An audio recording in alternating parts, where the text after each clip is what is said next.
राधे राधे, जय श्री कृष्णा। मैं सीमा सिंह बड़ों को चरण स्पर्श, छोटों को प्यार और बराबर वालों को नमस्कार करती हूँ। आज मैं आपको चातुर्मास के नियम बताने जा रही हूँ। अगर आप चातुर्मास का स्नान कर रहे हैं और चातुर्मास की प्रमुख प्रमुख तिथियों का व्रत रख रहे हैं तो आपको चातुर्मास के नियम की भी जानकारी होनी चाहिए। आइए अब हम चातुर्मास के नियमों को विस्तार से जानते हैं। चातुर्मास का महीना देवशयनी एकादशी से देवउठनी एकादशी तक लगता है। आषाढ़ मास की शुक्ल पक्ष की एकादशी के दिन से चातुर्मास शुरू होते हैं। चातुर्मास में सावन, भादवा, आसोज और कार्तिक का महीना आता है।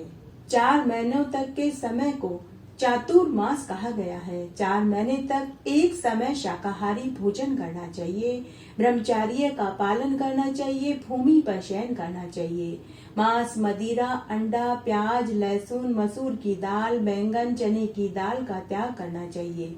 रोज सूर्य उदय से पहले उठकर स्नान करना, साफ वस्त्र धारण करना और रोज सूर्य नारायण भगवान को अर्घ्य देना चाहिए। तुलसी जी को सींचना चाहिए, दिया बाती करना चाहिए और रोज तुलसी जी की 5 परिक्रमा करनी चाहिए और संध्या के समय पुनः तुलसी जी में दिया बाती करना चाहिए। दोनों समय भोग चढ़ाना चाहिए। झूठ, चोरी, परनिंदा से बचना चाहिए। दूसरे का अन्न नहीं खाना चाहिए।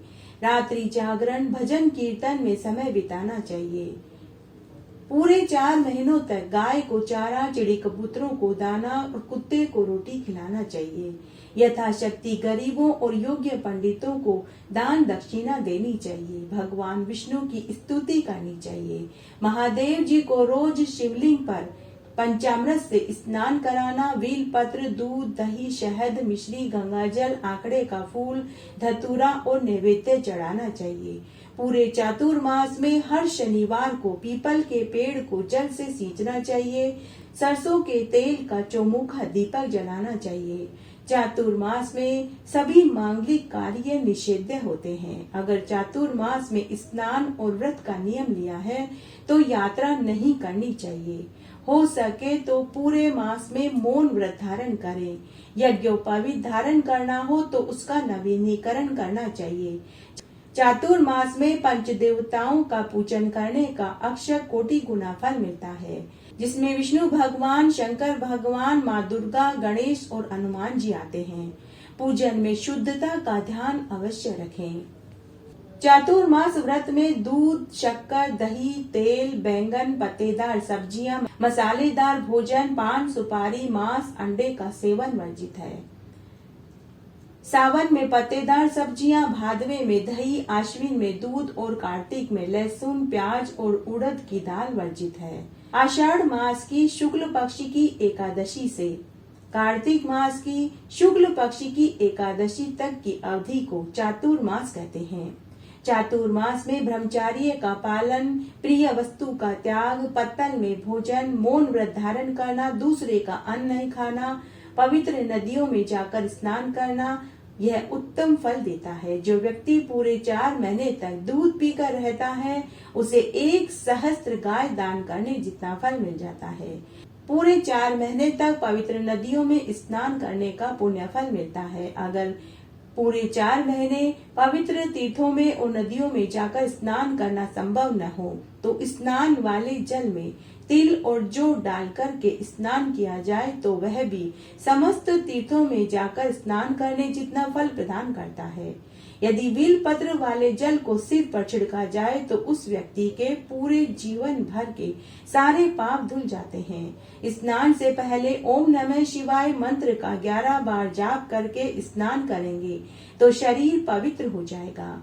चातुर्मास में श्री नारायण भगवान शेषनाग की शैया पर 4 माह तक शयन करते हैं, तो मनुष्य को इन 4 महीनों में भूमि पर शयन करने का नियम लेना चाहिए तथा सादा जीवन बिताना चाहिए। भजन कीर्तन में समय बिताने का बहुत पुण्य फल मिलता है। चातुर्मास में जो व्यक्ति पलाश के पत्ते, बड़ और मदार के पत्तों में भोजन करने का नियम लेते हैं तो उन्हें अग्निष्टोम व्रत करने जितना फल मिल जाता है।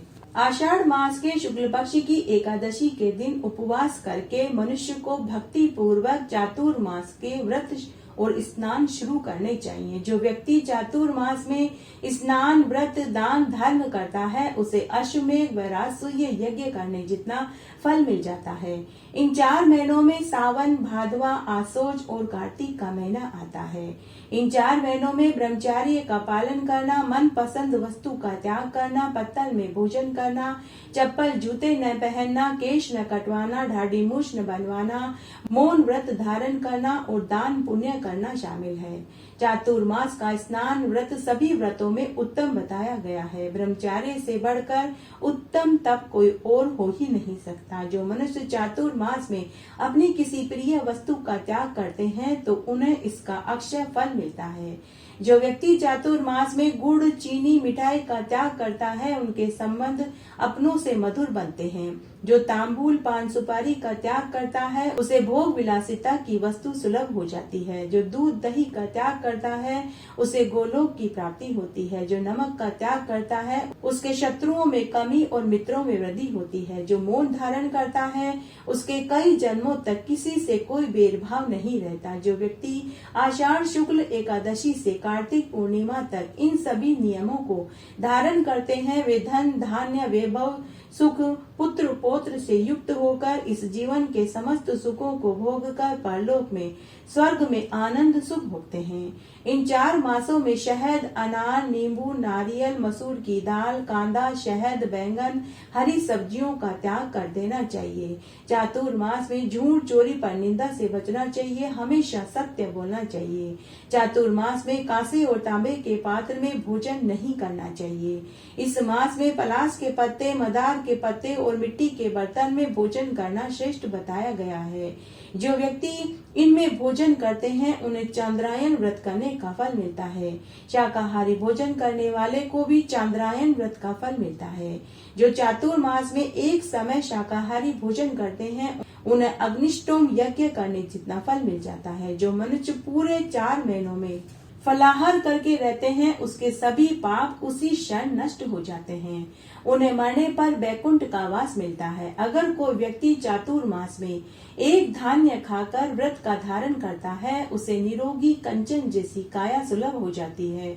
जो व्यक्ति चातुर्मास में दूध और फल खाकर रहता है उसके सभी पाप धुल जाते हैं। चातुर्मास में ओम नमो नारायणाय मंत्र का जाप करने से कई गुना फल की प्राप्ति होती है। चातुर्मास में पवित्र नदियों में जाकर स्नान करने से उस मनुष्य के कई जन्मों के पाप उसी क्षण धुल जाते हैं। अगर पवित्र नदियों में जाकर स्नान करना संभव न हो तो घर में ही स्नान वाले जल में तिल, आंवले और बेल पत्र डालकर स्नान करने से भी उस मनुष्य को उतना ही फल मिलेगा जितना कि तीर्थों में जाकर स्नान करने से मिलता है। चातुर्मास में जो व्यक्ति सिले हुए कपड़े नहीं पहनता, असत्य नहीं बोलता, मैथुन नहीं करता उसे अश्वमेध यज्ञ करने जितना फल मिल जाता है। जो चातुर्मास में सत्य बोलता है उसके लिए मोक्ष के दरवाजे खुले मिलते हैं।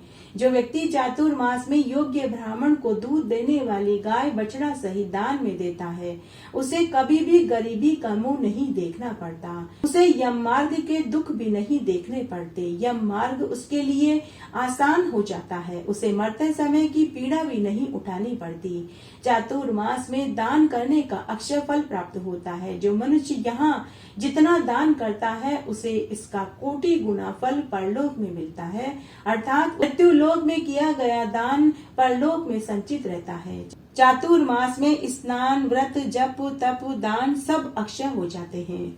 चातुर्मास के व्रत करने से इस लोक के समस्त सुख और परलोक में मुक्ति मिलती है। जो मनुष्य चातुर्मास का व्रत करते हैं, स्नान करते हैं, वे अपने माता पिता और स्त्री सहित स्वर्ग का सुख भोगते हैं। चातुर्मास का स्नान और व्रत करने वाले को व्रत की समाप्ति पर 5 ब्राह्मणों को भोजन कराना चाहिए। जो ऐसा करता है उन्हें समस्त संसार को भोजन कराने जितना फल मिल जाता है।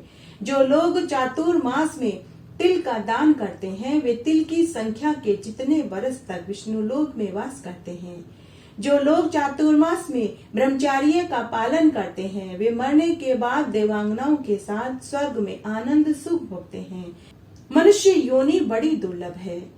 बड़े ही पुण्य प्रताप से मनुष्य योनि मिलती है। इसलिए मनुष्य को चातुर्मास में स्नान और प्रमुख प्रमुख तिथियों में व्रत जरूर करना चाहिए। अगर यह भी न हो सके तो चातुर्मास की सभी एकादशियों का व्रत पूरे नियम धर्म से करना चाहिए।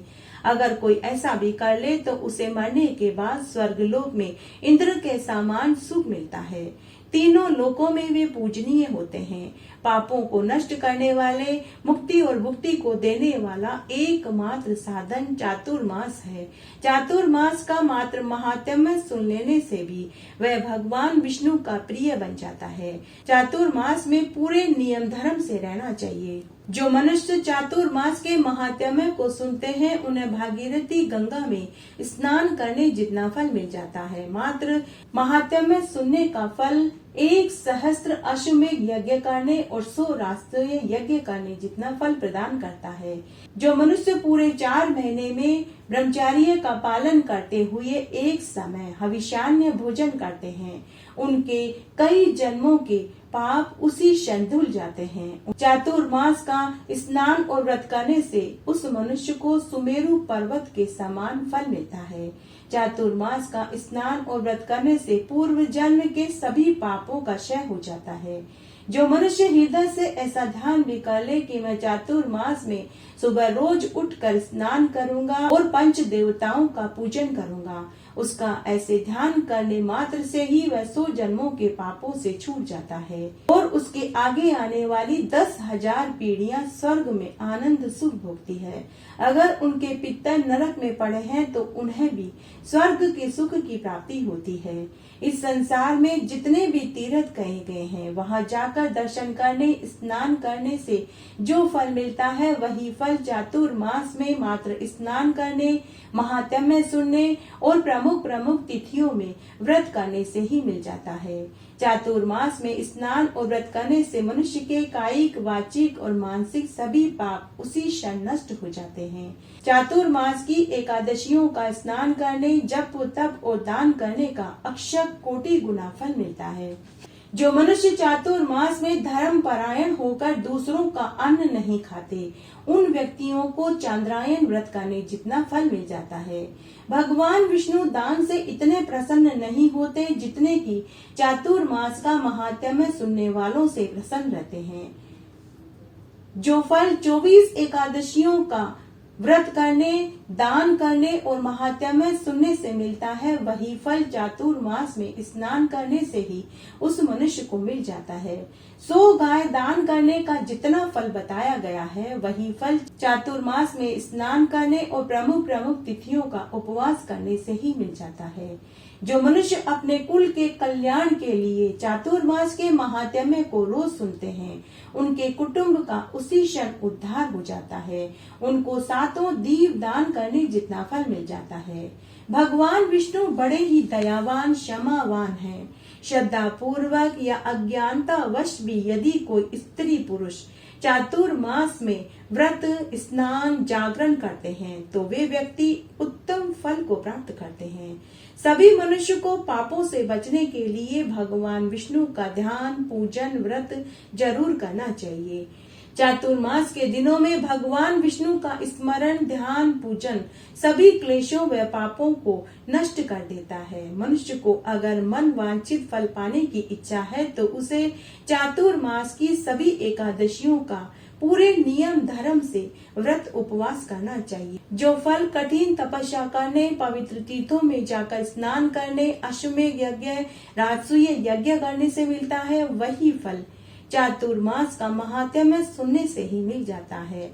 अगर कोई व्यक्ति अनायास या अनजाने में भी चातुर्मास का स्नान और व्रत कर लेता है तो उसे यम के दुख देखने ही नहीं पड़ते। जो मनुष्य चातुर्मास में भूमि, गाय, तिल, जल, उपनाह, वस्त्र, छत्र, जूता, छतरी, कंबल, गद्दा, रजाई, शैया दान करता है, उन्हें मरने पर यमराज के दर्शन नहीं बल्कि स्वयं विष्णु भगवान दर्शन देते हैं।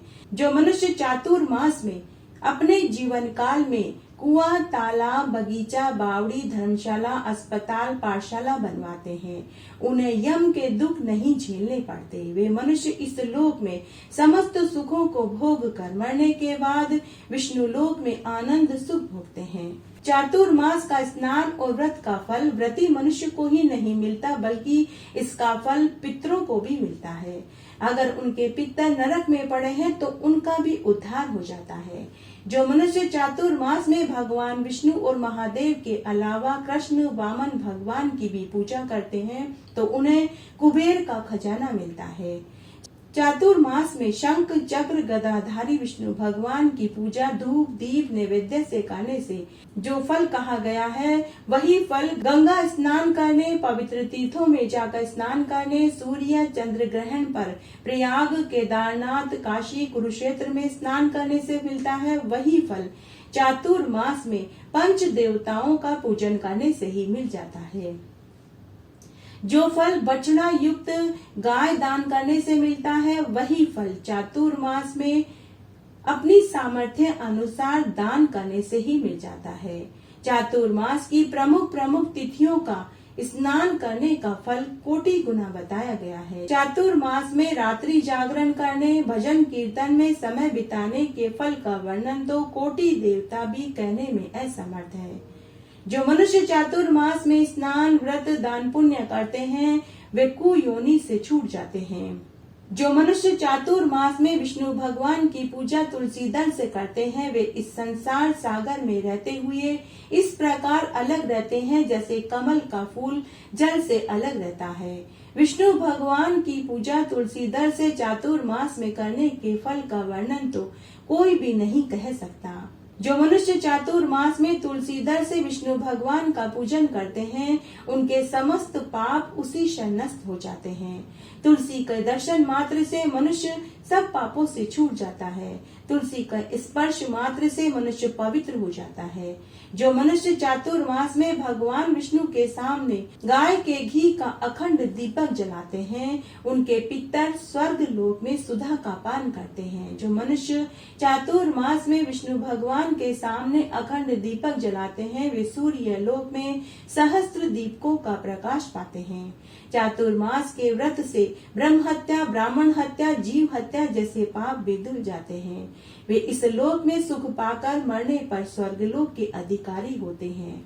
जो मनुष्य चातुर्मास की सभी कृष्ण पक्ष और शुक्ल पक्ष की एकादशी का उपवास रखते हैं तो उन्हें पूरे 4 महीने के व्रत का फल मिलता है। जो मनुष्य चातुर्मास में भगवान विष्णु को भोग के साथ तुलसी पत्र अर्पित करते हैं उन्हें इंद्र लोक में अक्षय सुख मिलता है। चातुर्मास में जो मनुष्य भगवान विष्णु और शालिग्राम भगवान के चरणामृत का पान करते हैं वे इस संसार सागर में आवागमन के चक्र से छूट जाते हैं। जो मनुष्य चातुर्मास में विष्णु भगवान के मंदिर में 108 बार गायत्री मंत्रों का जाप करते हैं वे कभी पापों में लिप्त नहीं रहते। जो मनुष्य चातुर्मास का स्नान और व्रत करते हैं उन्हें अमर अजर संतान सुख की प्राप्ति होती है। उन्हें गुणवान कीर्तिवान संतान मिलती है। जो मनुष्य चातुर्मास में स्नान और व्रत करने के बाद उनकी समाप्ति पर 5 ब्राह्मणों को भोजन कराकर दक्षिणा देते हैं, मंदिरों में सीधा भिजवाते हैं, गरीबों को अन्न, वस्त्र, रुपया का दान करते हैं, वे चक्रवर्ती, आयुवान और दीर्घायु पुत्रों का सुख भोग कर अगले जन्म में चक्रवर्ती राजा बनते हैं। उनकी आयु और लक्ष्मी बढ़ती है। चातुर्मास का स्नान और व्रत सभी सिद्धियों को देने वाला, सभी उपद्रवों को शांत करने वाला बताया गया है।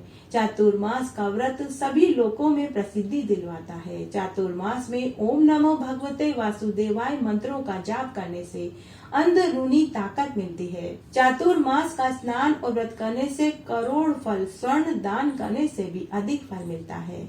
जो मनुष्य चातुर्मास में मांस मदिरा का सेवन करते हैं वे अगले जन्म में चांडाल की योनि को पाते हैं। चातुर्मास के प्रमुख कुछ नियम हैं। विष्णु भगवान की पूजा करना, मौन धारण करना, ब्रह्मचर्य का पालन करना, झूठ चोरी पर निंदा से बचना, ब्राह्मणों व गरीबों को अन्न, वस्त्र, मिष्ठान दान करना, जमीन पर सोना, रात्रि जागरण में समय बिताना और चातुर्मास के महात्म्य को सुनना चाहिए। जो ऐसा करते हैं उन्हें इस जीवन के समस्त सुख और मरने पर स्वर्ग की प्राप्ति होती है। संसार में अन्न दान से अधिक बड़ा और कोई दान नहीं है, क्योंकि अन्न दान से देवता, मनुष्य, पितर सभी को तृप्ति मिलती है। शास्त्रों में अन्न दान कन्यादान के बराबर बताया गया है, इसलिए चातुर्मास में अन्न का दान उत्तम बताया गया है। चातुर्मास में अन्न दान अवश्य करना चाहिए। इस तरह आज हमने चातुर्मास के कुछ नियम सुने और साथ ही हमने चातुर्मास की महिमा और महत्व को जाना।